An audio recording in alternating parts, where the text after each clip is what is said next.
Hello, everybody. We are excited for you to join us tonight. David is my uncle, and we're going to have a good time answering your questions. We've invested over 30 years of our life into relational capital. So while we're waiting for this show to get on the road, and Trey Bowden is going to be our host and facilitator, he is standing by to take your questions at that text number. And he already has some that people have submitted that we can start off with. But we're going to start here in just about 1 minute. If you want to jump in the chat and tell us where you are tonight, where you're calling from, and that would just let us know you're there. I saw Rhonda Hubbard on. I saw Henry and Jennifer Hageman. I see Cherie Albert. Who else do I see? Glad you guys are here tonight. It's awesome. See Mark George from Texas. Hey, Mark.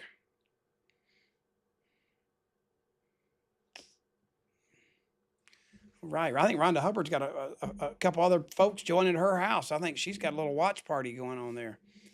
That's what she said she was going to do. So it's going to be fun. All right, Trey, I'll let you kick this show off. It's 8 o'clock or 7 o'clock. It might be, I guess it's 8 o'clock in Newfoundland, but it's 7 o'clock here in Georgia. And why don't you kick it off and get this show running? All right, everybody. So welcome to this live Q&A. We've got Curt Beavers and David Beavers here. And we're really excited about all of this. And so kind of how Matt's going to go. So we are currently live on Facebook. If you head to makealive.com/BYE, you will find a button there to join the Zoom if you'd like to join. We are not going to be monitoring the questions on Facebook. We really wanted to make sure that we are as live as possible with everybody on the Zoom here. So you're welcome to join us. But other thing that I just wanted to just communicate is we've got our goal here tonight is to spend the next hour and just let you guys have the opportunity to ask questions. The way that we're going to be doing that is I'm going to be fielding questions to the number. So if you're on the Zoom, if you want to click on Curt, you can actually, I think that might have done it for everybody. I think since I'm a co-host that now this is spotlighting for everybody. And so the phone number is 478-377-7701. You can just message that number and I'm going to be taking the questions from there. And certainly if Curt and David want to, they can ask a follow-up question. We do ask that everybody just remain mic'd unless for some reason we ask you to unmic. That'd be really great. And so our focus is in the past month, back in February, it was really around this idea of building relational capital. As you all know, relational capital is really important to this business. It's something that Curt in particular is very passionate about. And so the first question I'm going to start with is, how has building strong relationships within the Juice Plus community contributed to your personal and professional growth? That's where I'm going to start, you guys. Well, David, you want to go first? You want me to go first? Just say the whole question slowly one more time. Yeah.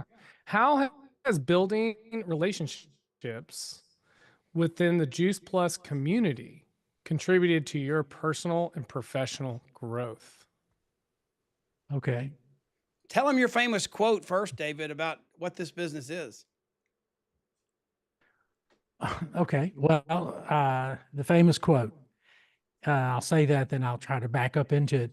There's such, Trey, Curt, when this is such a great question, just start off at the very best question you could ask.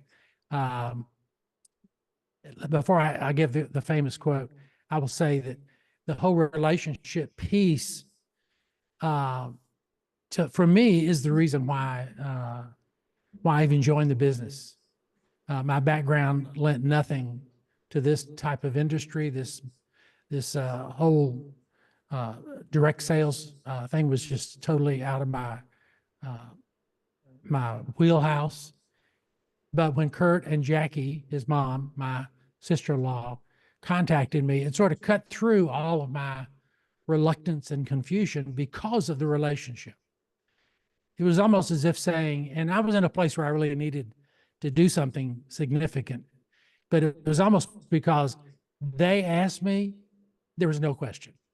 Now that's oversimplification of the process, but I'll simply say that most people start the business. Actually, most people start the product because they trust you. They trust you. Later, they decide, not because of you, Curt, not because of you, Jackie, but because of what I've discovered about Juice Plus, what I've discovered about the business. I'm in it with you, but I'm in it for myself. Sure. So that took a while. I mainly just wrote on Curt and Jackie's enthusiasm and belief in me while mine was catching up with theirs for a long time. But personal growth piece, I learned over the years, 37 years, 1 month behind Curt, actually, my journey has been this. Juice Plus is a course. It's a journey. Doing the business itself. Juice Plus is a course in personal development, cleverly disguised as a business. In other words, if this is worked properly and relationally, as Curt has brought to our attention tonight, then one of the great byproducts of your experience in this culture, this community, this business, is that your own personal life will open up and grow and develop. You'll be challenged. You'll be encouraged, and you'll change. There's a transformative process that unfolds when you apply yourself to this business and do what it takes in terms of showing up, taking responsibility for your life, building relationships, setting goals. All those pieces are necessary for success in this business. And as you go about them, the person who benefits the most is you. You're the one who gets the change, the growth, the encouragement. And you wake up one day, it's like you've been walking in a mist for years and years, or maybe months. And one day you wake up and you realize you're wet. You didn't know much was happening, but all of a sudden you realize that your life has changed, and somehow it's come about because of your involvement, your relationships, and of course mine with Curt and Jackie, and expanded from there. Has been incredible for me. It's a long answer to probably the whole why we're here tonight is to answer that question. And David's Does that famous. start the question? What's your famous quote, David? You didn't tell him your famous quote. I thought the quote was, Juice Plus is a course Yes. in personal growth, Yeah. personal development, Yeah. cleverly disguised as a business. Yeah. Did you already say You that? think you're joining this thing to make money. Yeah. What you don't find out, you're going to be changed. Yeah. You're in a going good to way. you're going to become who you really are. Who but God designed you that's to be. another Yeah. conversation. Yeah. So Trey, was that good, or you want me to stab at it too? Yeah, why don't we move on to the next question? Okay. And again, everybody, those of you who are just joining, we're having some late joiners. We would love to have your questions. They would come in here at this phone text. We already got one here, so feel free to text, and I'll toss it over to Curt and David. So this question came in and asked, how do you personally build community, strengthen relationships with your team when we're all spread across the country and world? your turn, buddy. All right. Well, it's very different today than when we started. Just so you'll know, I'm very old. And when I started, I carried a roll of quarters in my pocket, had a pager on my hip, paid $2,400 for a fax machine. And everybody in my business was long distance other than my next door neighbors, So it was very different to build that community than it is today. But I think there's a fallacy there too. It's a great question because technology has made the farthest person on the planet seem next door in terms of an audible video connection. But just because you can connect with them and use your thumbs to chat with them doesn't mean you have a relationship. Doesn't mean you have community. Just like you're going to a cocktail party and you meet somebody and you've got to work the room and sit with them and talk to them and ask them a question to get to know them and you respond to their question. If you're going to use technology, it's work too. You have to play that same game or that same interaction to make it work. So I see the younger generation using technology as a prop or an excuse to have real relationship. And I think that's the danger of the place we're in today. But in terms of our Juice Plus business, I think community is built in a couple ways, just to answer your question directly. One, there's this relationship. When you sponsor somebody, I love word studies. When you sponsor somebody, guess what sponsor shares the root word sponsor? Guess what other word it shares meaning and foundation with? It's the word responsibility. So when you sponsor someone, you take on a responsibility. And my best analogy is that analogy of the relay runner, where you've got some traction and success and you're running the race, you're building your business, and you're holding that baton. And when you bring someone on board with you to run the next leg of the race or to start their race, there's that moment in time when both your hands are on the baton. It's not, it seems like a split second, but it's probably the most critical piece. It's the handoff. And you can't let go until they're ready for you to let go. So that's the beginning of the relationship building. That's the beginning of community with every new person you start. Then you plug them into the community. You know, I love to let David speak into somebody in my business because he brings such value, or a Wendy Campbell or a Rhonda Hubbard. They each bring beautiful things to the table. So we share our relationships so that the community can bless each other. And then, you know, once you've been in this business a while, what you find out is if you're taking a vacation or you're playing golf or you're playing pickleball or you're doing something fun, you do it with people you're in business with because we become like family. And community is so important. Go to a boot camp sometime and see how you can build relationships that are so far beyond the transactions of the business. Our business is relational. It's not transactional, although transactions have to happen. Oh, that was great, Curt. So here's the next one. It's an interesting one. It seems like someone's in a little bit of a pickle. They say, I feel like I've shared my story, with everyone I can think of. How do I grow my relationships to share, or basically that's the question is how do I grow my relationship network? I think, David, I think you could maybe, why don't you jump in there and I'm going to kind of see if I understand the question, Trey, and I'll let David do it first, but it's really, all of us feel like we have a limited warm market, the number of people we know. And so as you begin to work that, you feel like you run out of names or contacts. And how do you grow that so that it's not a static number, it's dynamic? Is that what they're asking, Trey, do you think? I think that's exactly what they're asking. It's kind of like, it seems like to me that, and I don't have their name. So if you do text in a question, please let me know, like, your name. That would be helpful. Well, yeah, I hear the question simply saying, I run out of people to talk to. Yeah. Yeah, that's right.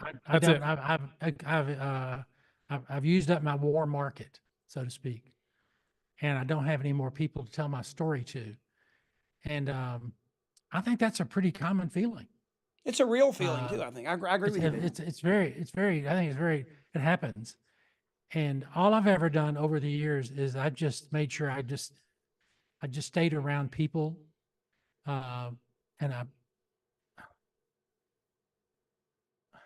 me just tell you a little anecdotal story recently.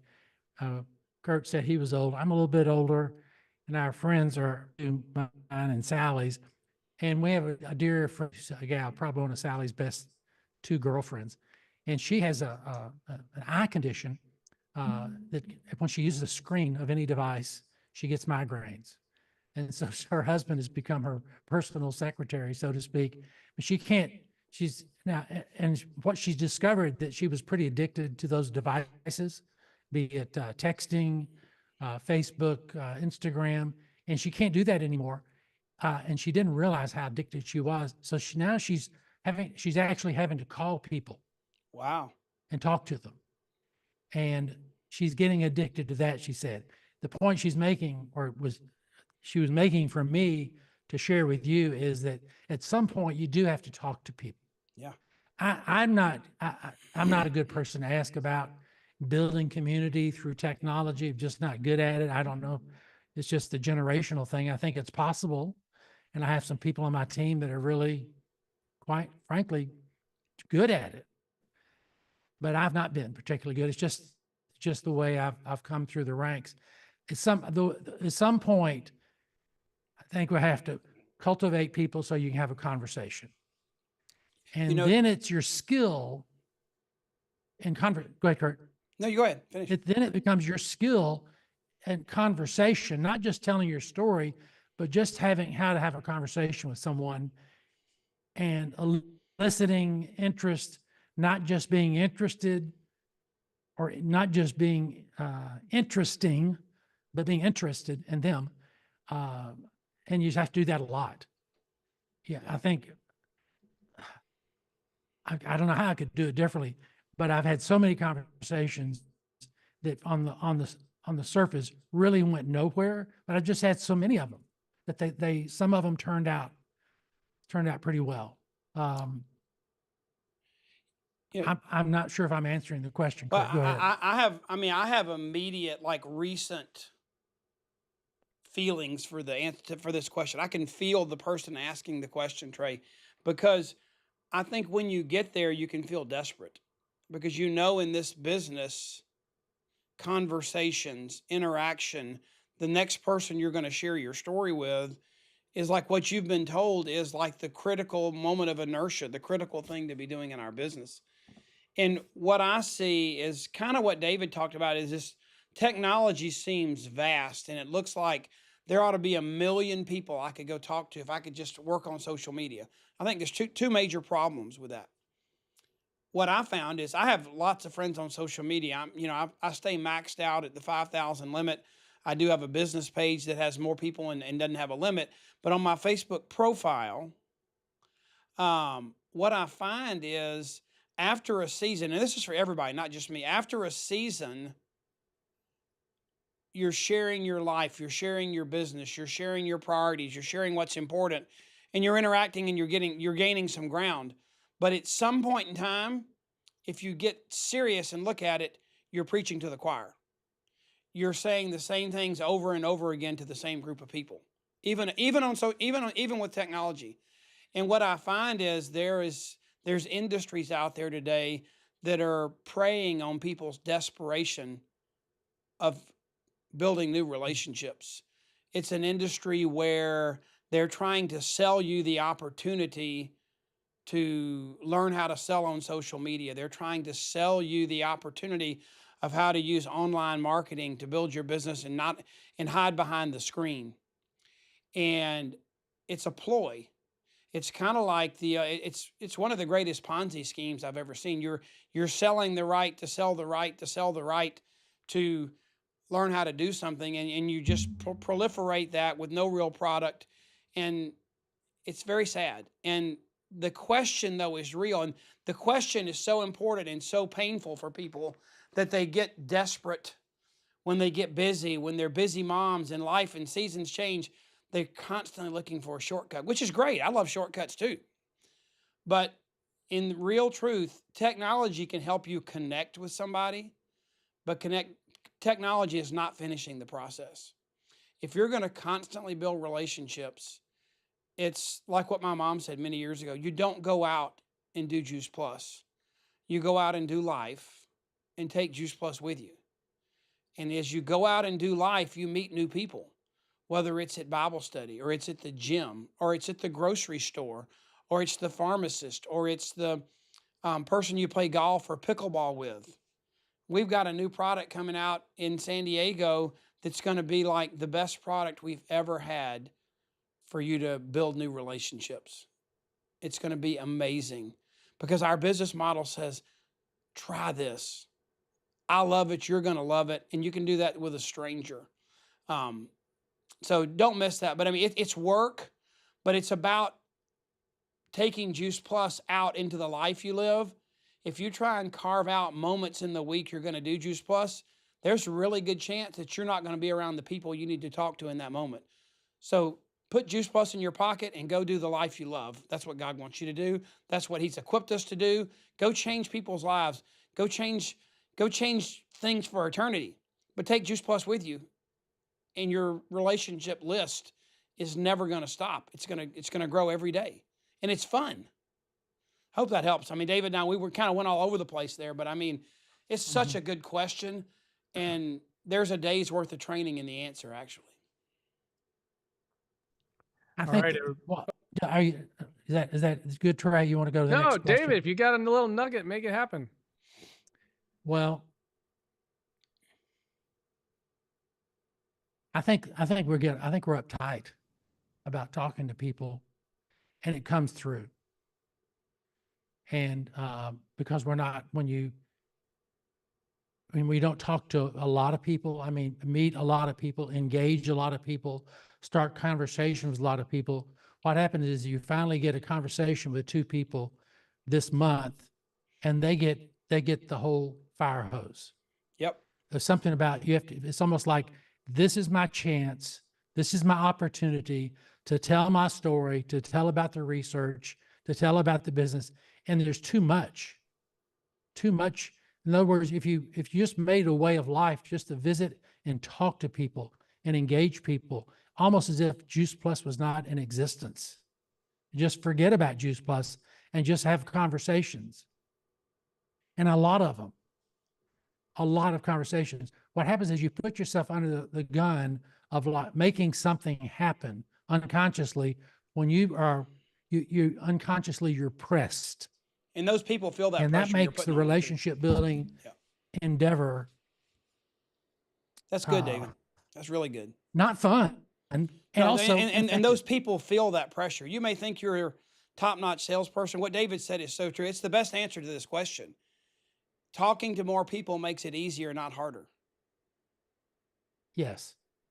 Right. And as you talk to more people, you sort of train yourself of how you're listening, the kind of questions you're asking, the way you're responding, the way you're probably interrupting too much, the way you're over talking the person, and you pay attention to yourself, and you say, and don't beat yourself up when you realize, man, I just talked too much. I backed up the truck and I dumped everything on him.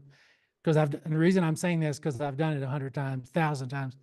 So you compassionately critique what you're doing and just get better at it, but you've got to do a lot of it. And not every conversation. I mean, this is even sales books. Most sales occur after 3, 4, or 5 conversations. I think it's But as high as we 80, try to 80 milk. as high as 80%, David, I think. Yeah. And so with the technology, I think we're limited, and nobody's answering the phone. So you're sort of pressed, like, okay, I've got this person on social media, a text message, a private message on Facebook. I've got to squeeze in. You know what I'm saying? Does that make sense, Curt? Yeah, And no, so, it's good. yeah. So It's we hard used to remember, Curt. David's just told you how to avoid being the person you never wanted to be when you get in this business. I don't want to be one of those people that everybody I see thinks here he comes. He's trying to sell me something, because they feel that pressure upon you because you're not talking to 50. Huh? What'd you say? I think there's a large, on this, knowing your audience, Curt, there's probably a large faith community in this group right here. Right. So let me tell you a little story about when I was in the ministry, and I was in an evangelistic ministry, and I was the director of it, and was coaching people and teaching people, and their responsibility was to go out and, for lack of better terms, share the gospel with people. Okay. And we had to make, it was kind of, this is 50 years ago. We had to do reports, how many people we talked to, this sort of thing. And it really was crippling. And I remember doing something just so radically and so upsetting to my team. I said, okay, for the next 3 weeks, here's what you have to do. I want you to go on campus. It was a campus ministry, and leave your Bibles in your home. No surveys, no tools, no, nothing. And you can't talk about God or the Bible or Jesus for the next 3 weeks. You have to meet people. And they looked at me like I'd asked them to eat a snake. They Yeah. said, well, what are we going to talk about? Okay, I'm using that as an illustration is what if talking about Juice Plus was off the table, and for the next 2 weeks, your goal is to meet and have conversations with 40 people, literally, and just see what would happen.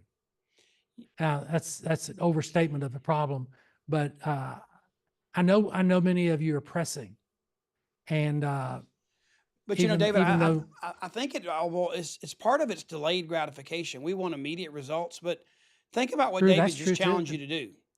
If you were to do what David said for 3 months, you'd never have another bad month in your business. If you were to decide that you were going to start, let's just say 2 conversations a day. I mean, I'm just going to throw a number out there. That's 10 a week. You work 5 days a week. That's 40 in a month. Like that you'd start conversations. When you start, some of those are going to say yes, some are going to say no, some are going to need to go into that second, third, fourth, and fifth conversation. But when you start the second month, let's just say you got half of those still left in conversation. So you start with 20, you add 40 more. The next month you start with 40 and you add 40 more. By the time your used third to month call it starts, filling the you pipeline? start, yeah, you fill the pipeline. You start the month with 60 people already in your pipeline without you having the first conversation. Guess what? Now somebody's ready now. Somebody's in the second conversation. Somebody's in the third conversation. Nobody's feeling any pressure. And when you pick up at the phone and call them, they're like, I mean, I've been having this great dialogue with David. He cares about my health. He cares about me. And he's never like tried to close me. We're just talking and moving things down the pipeline. That's what this business is all about. That's how you build relationships that last versus running people off and doing this business under the gun. The question is here, Chris Winstrom's asked a question. I saw, is it a conversation about Juice Plus? As soon as I say no, you're going to say, well, what do we talk about? What's the point of having the conversation? That's the point I'm making. What is the point of the conversation if it's not about Juice Plus? Yeah. It might be about that person. Might be. And I think that's what why I've never run out of people to talk to, because I'm in conversation all the time.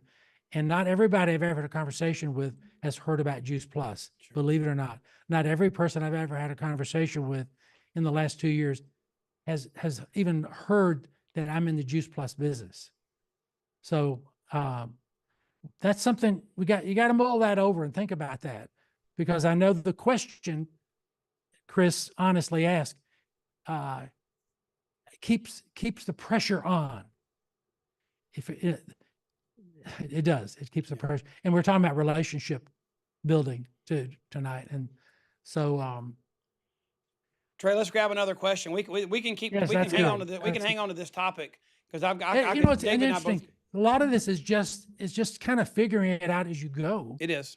and as you do it a lot. So next question. Yeah. So everybody who's joined us, I know we have a handful of people on Facebook. You can text the questions. Curt, I'm going to call an audible here as well. So Okay. and I'll manage it. Don't worry about it.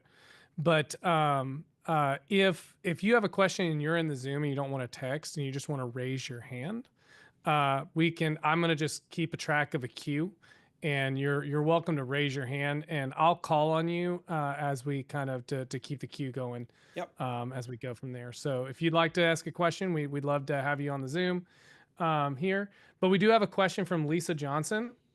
She says, I'm curious, do you have any suggestions on how to keep following up after you send third party, sorry, let me rephrase the question one more time. Okay. Do you have any questions on how to keep following up after you send, I think that there's a word missing here, but like send a message when it comes to like third party tools and try to get a date to follow up and they don't respond? Yeah. You're going to think this is funny. David, do you care if I go first on that one? Oh, have at it. Okay. You have the runway. No, so you have to have some kind of follow-up system. You can't just hope you remember. You can't just, there's so many people that are good at slinging mud and they don't follow up with anything, and all the mud just falls to the ground, And so you got to have, everybody's different. We're all wired different. I love using the SIRI. I'm not going to say it because everything in my office will turn on or off if I say the word, or Alexa, if you've got that on your system, whatever you use. People probably see me driving down the road and they're like, who is he talking to? I'm talking to her, and she's saying, remind me to do this, remind me to do that. So that's my trigger for follow-up. But I think the real key is that you're not guilty of information overload, because you're having the conversations like David described so well, that they're a process, it's a pipeline, you're moving them down that pipeline. The easy thing to do is to use your phone or your technology and just be an information dumper. And if you're an information dumper, you're sending them things that their relationship with you is not yet said they wanted. Sometimes I say, all I need to say is, hey, do your kids eat enough fruits and vegetables? And they say no. I say, well, I got a way you can bridge the gap. I haven't needed to send them 7 research studies. They're like, well, that's awesome. I'm in. So make sure you're not, when you say, how do you follow up after sending third-party information and they ghost you? Maybe they ghosted you because you pursued the relationship by showing them how much you know before they knew how much you cared. Think about that for a minute.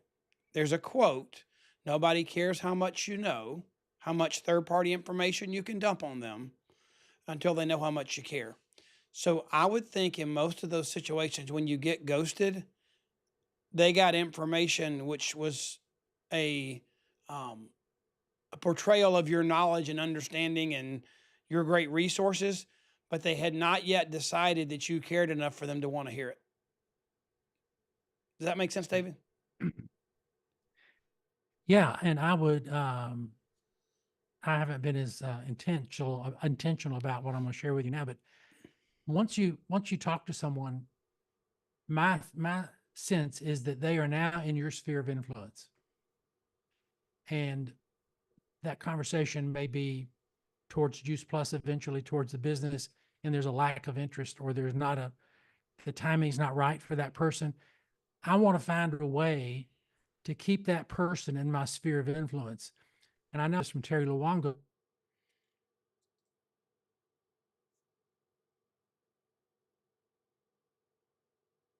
Ever talked to and shown any interest, even though they're not ready to start on Juice Plus, she lets them know that she would like to invite them to be a part of her community, which is sharing health tips and encouraging healthy lifestyle and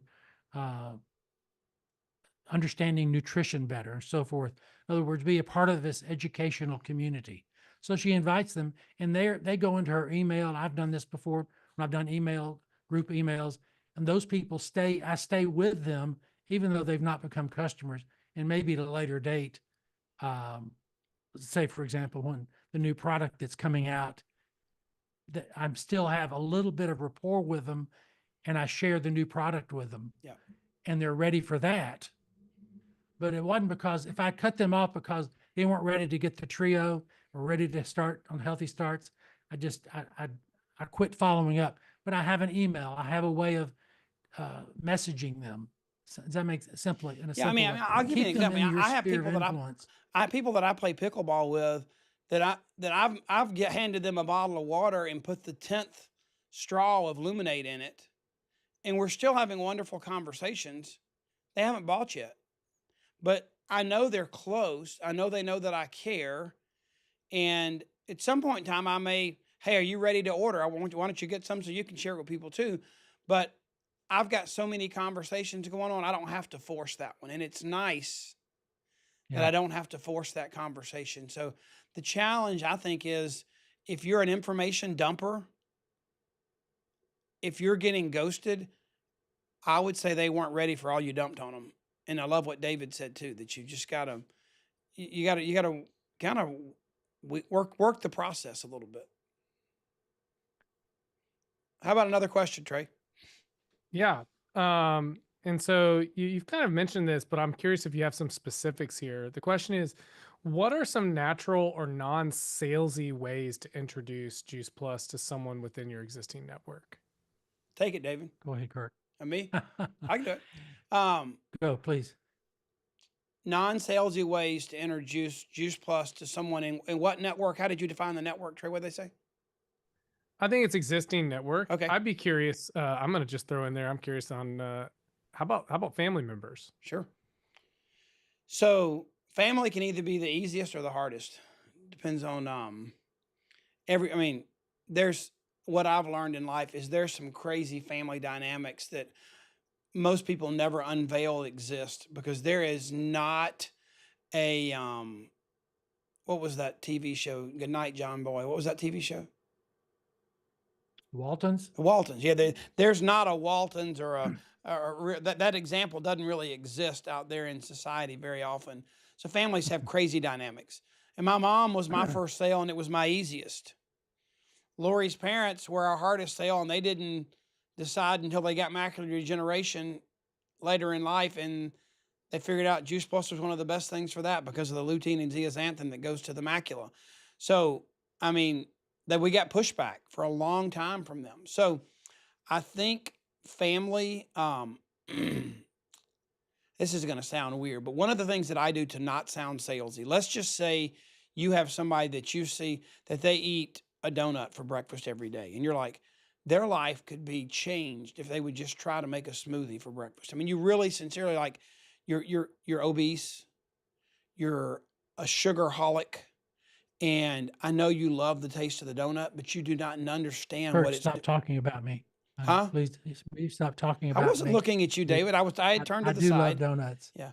So I'm just. I mean, and this is half of the American society. So don't if it's you, don't feel guilty, because I mean, there's a lot of Right. people out there that are in that boat. But I'm trying to paint a picture.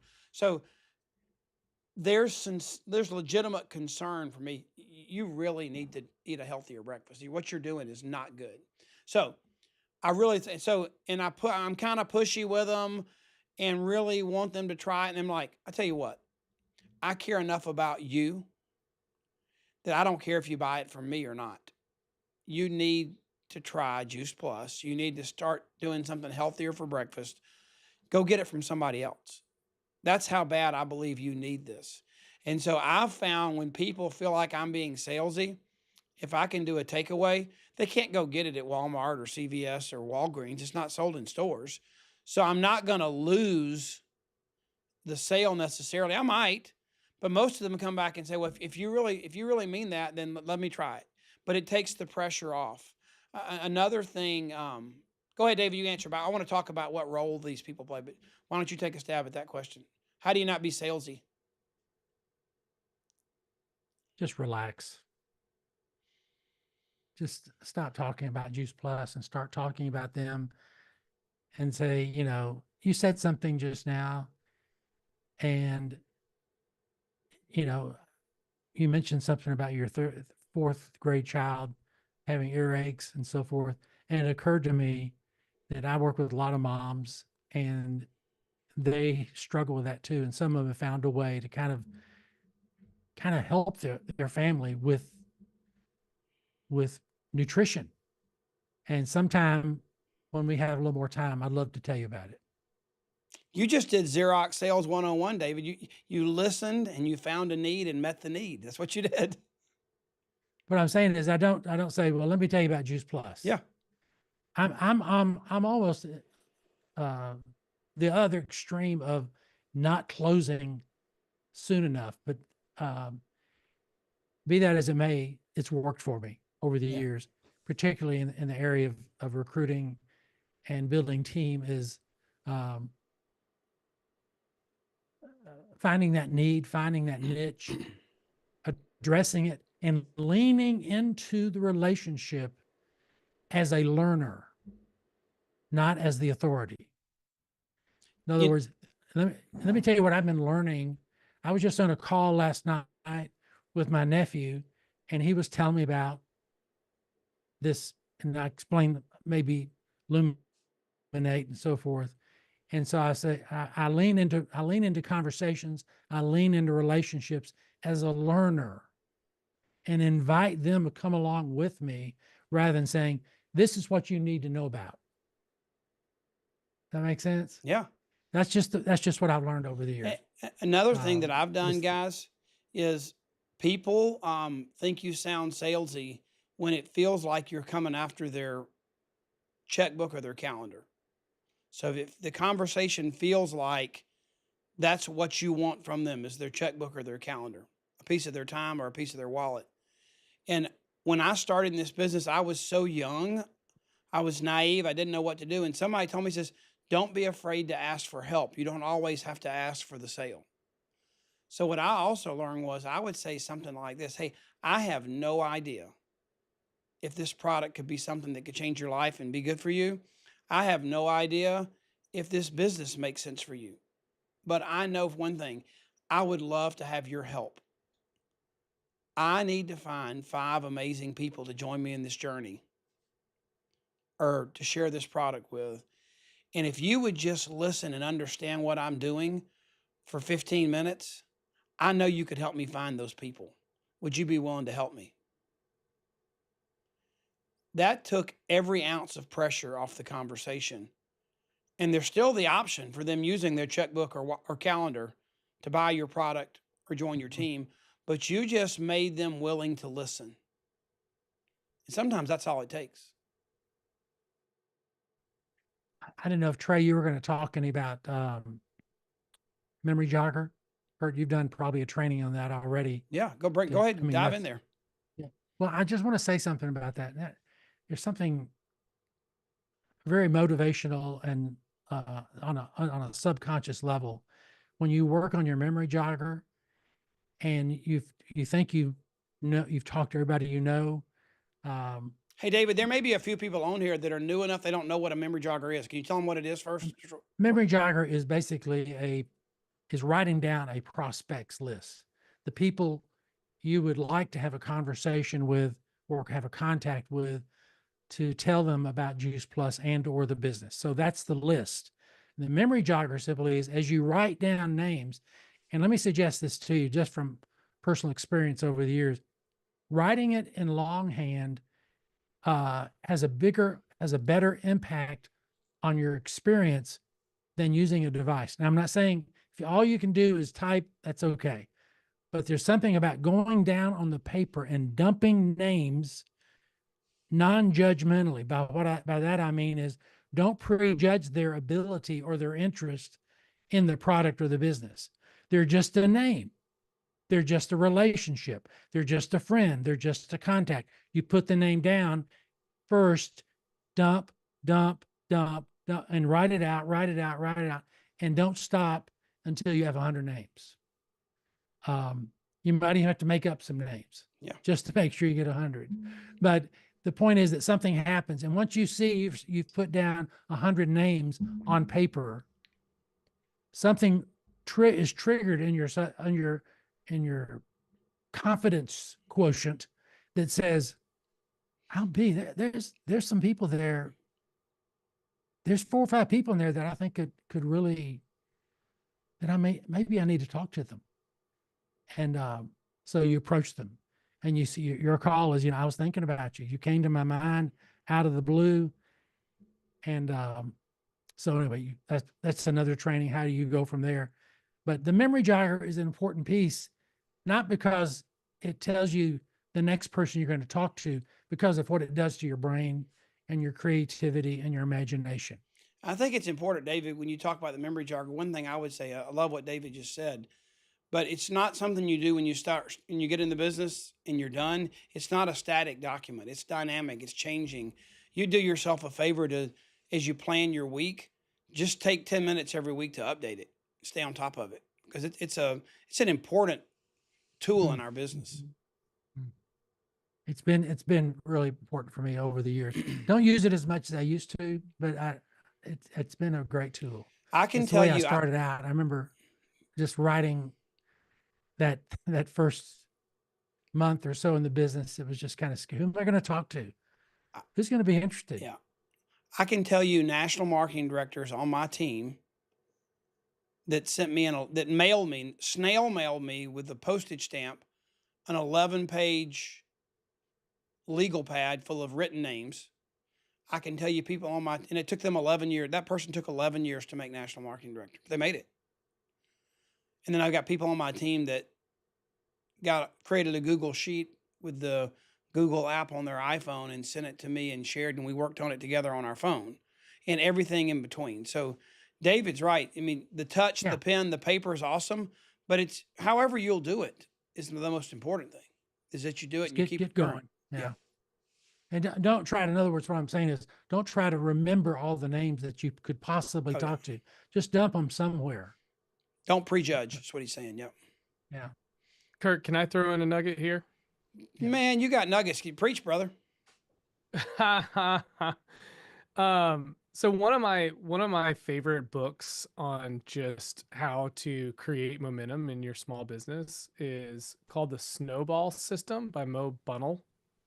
If you're not familiar with it, he actually has a version of the memory jogger that I think is really interesting, which is really about helping thinking through and identifying what that next step is, right? And so uh, I can't tell you how many times, for me, one of the best ways that I've shown people that I care is just sending them a book with a quick note on a card, because no one likes actually you writing in their book, but like writing a quick card as a bookmark that just says, "Hey, just thinking about you about this." It was a book that I was reading, and I have found that has been a really powerful way of That's just good. That's really maintaining good. relationships.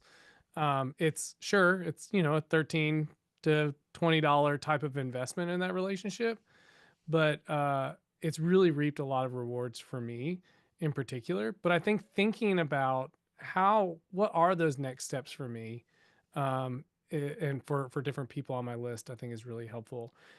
Curt, we've got one more question here. I know we're at 7:45 Eastern here, and we're gonna go till 8. But if we don't have any more questions, this will probably be our last one here. So if you do have another question, or if you want to raise your hand on the Zoom, please let us know, and we can kind of go from there. Hey, Trey, when you after this The last question is this: can you share? what? Yeah.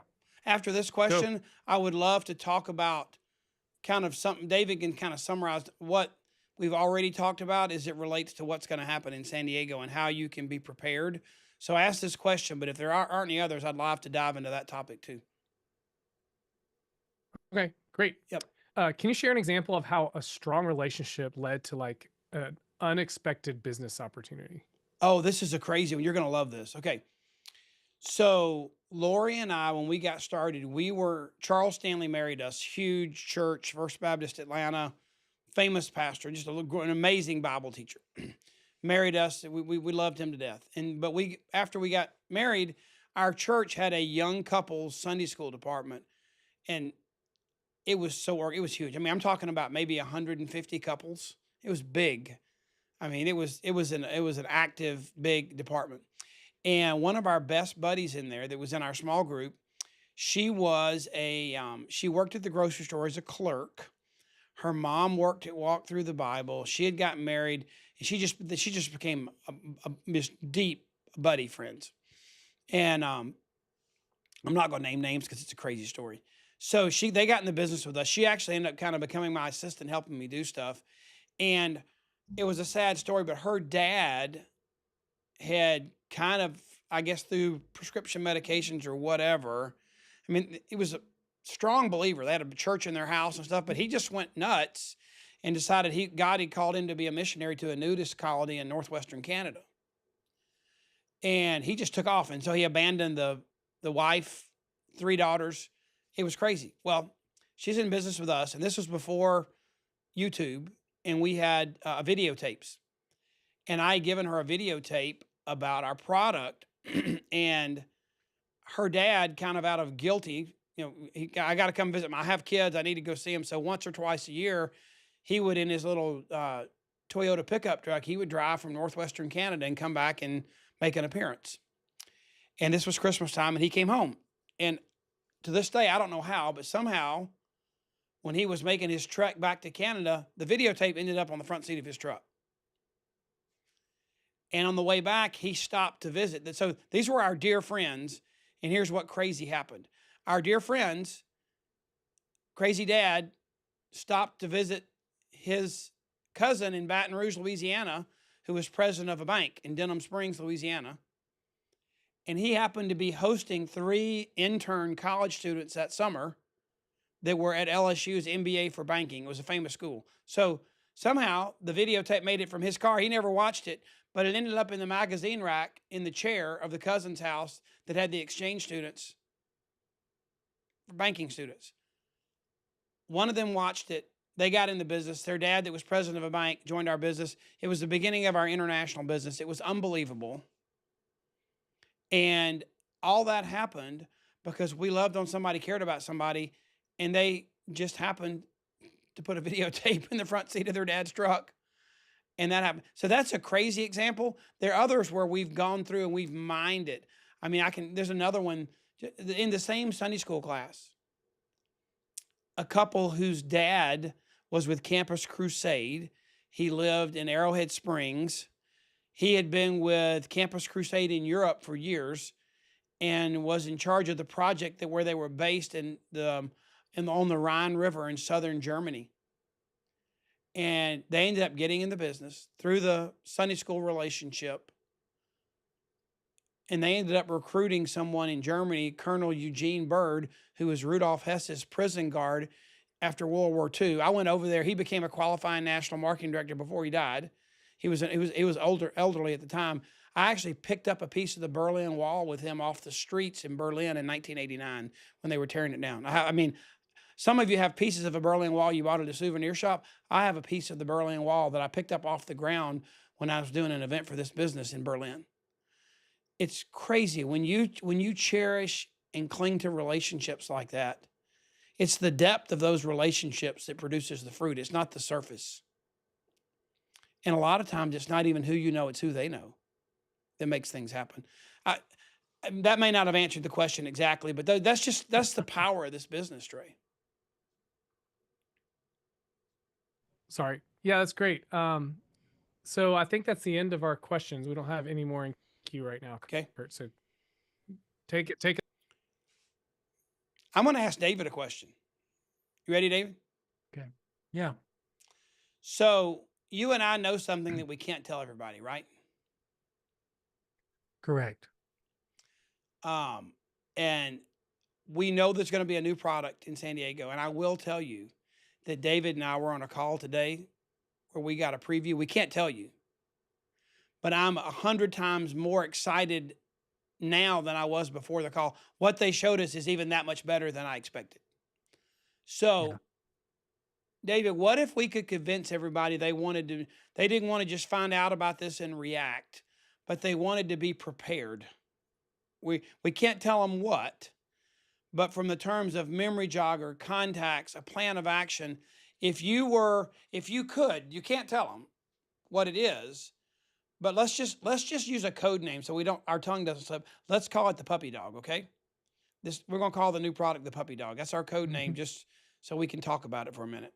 What would you, if they knew they were going to get this puppy dog in 2 weeks, what would you tell them to be doing right now to take the biggest advantage of what's about to happen?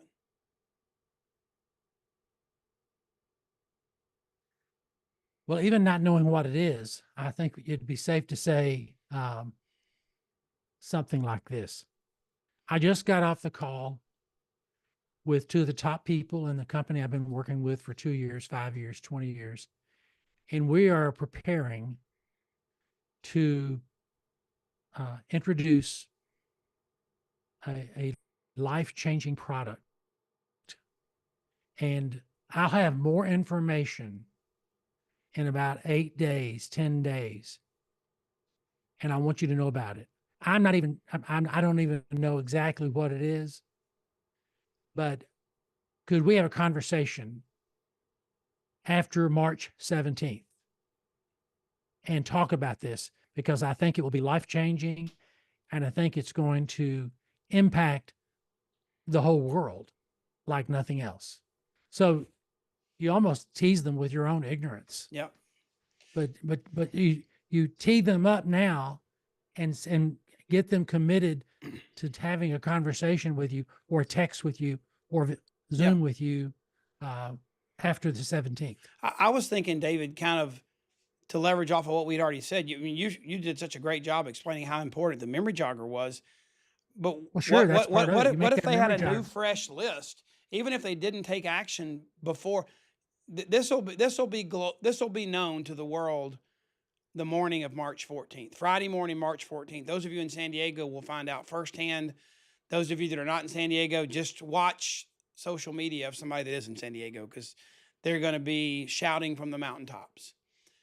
But Dave, don't you think having a good current memory jogger, so when you came home, you didn't have to Oh, hunt yeah. for people? Wouldn't that be important? They could work on that now. I would put on that memory jogger all your customers that are not currently active customers that could be renewed with a different vision. I think there's going to be some money made on this thing. Let me tell you that. There's going to be some serious income. This may be a stretch, and I can't prove this, but I believe the last 2 weeks of March could be the biggest 2 weeks of sales in the history of the company in the United States. And it's just a matter of how much you want to participate in that. My mom used to say, that Shakespeare quote, "There's a tide in the lives of men when taken at its fullest, great fortunes doth produce." Well, it's going to be high tide on March 14th. You'll be able to get this if you don't come to San Diego on March 17th. My question is, how big a bucket are you taking to the beach? Because high tide's coming. And for those of you on here that are going to San Diego, here's a little tip that I would do if it was me. And I'm going, me, Lori, and Hope, in the next 48 hours, we're going to go do this. We're going to the post office. And I used to always say, even if there wasn't a big product coming, there was always a t-shirt, a hat, or some kind of brochure that'd be fun to send home to somebody that couldn't make it to conference. So I'd say grab 10 envelopes. I'm saying now grab 10, 20, 30, maybe 50 priority mail envelopes. Go ahead and get the postage put on them at the post office.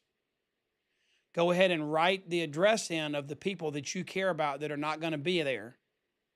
And when you're there, you can stick one of these new puppy dogs. No fleas, no ticks, no potty training required. You can stick it in that priority mail envelope and mail it home with a note that says, "I'm so excited about this. I'm in San Diego. I couldn't even wait till I got home to share it with you. I want you to try this. And when I get home, we've got to talk." Who are the 10, That's 20, good, Kurt. 30? I like that. Huh? Yeah. The thing is, it's simple. It's doable, and it will do wonders for you personally just by being engaged at that level, and get your brain does wonderful things when you start doing creative things like that, and you'll come home with a lot of momentum. Yeah. A lot of momentum. The word I came away from the call today was, with this product, we will move towards world domination in the whole food, plant-based health food space that we've loved to have, but we've been sort of tripping over ourselves for a few years. But this is going to David, do a number. I love that about the call today. In Gina, our CMO, Gina Gura, in her soft British voice, she said something that was like, she was charging like the gladiators in 300. She said, we're launching this because our goal is world domination. That's what she did. She said it multiple times. That's the word I picked up. Yeah. It was, I mean, what if you could be a part of a company that owns their product category, and their goal is to be innovative and resourceful and creative enough that their goal is world domination? That's crazy. That's awesome. And even if you think you know what the product is, the marketing tools and the marketing strategy attached to it sets it apart another level. Yeah. I mean, So the thing they've done, the market research they've done, I can tell you, I'm 37 years with this company. David is too. 37 years. I don't think there's been a more potent, successful, dominating product launch than we're about to get next Friday. So, It's 7 o'clock. huh? Thank you, Curt, for having me. I appreciate it. Yeah. Trey, you want to wrap us up? Yeah, sure. So everybody, thank you for joining us. If you head to makealife.com/BYE 2025, you can stay connected with what's next. We are going to be having an event, our big quarterly event. You're not going to want to miss it. It's going to be awesome.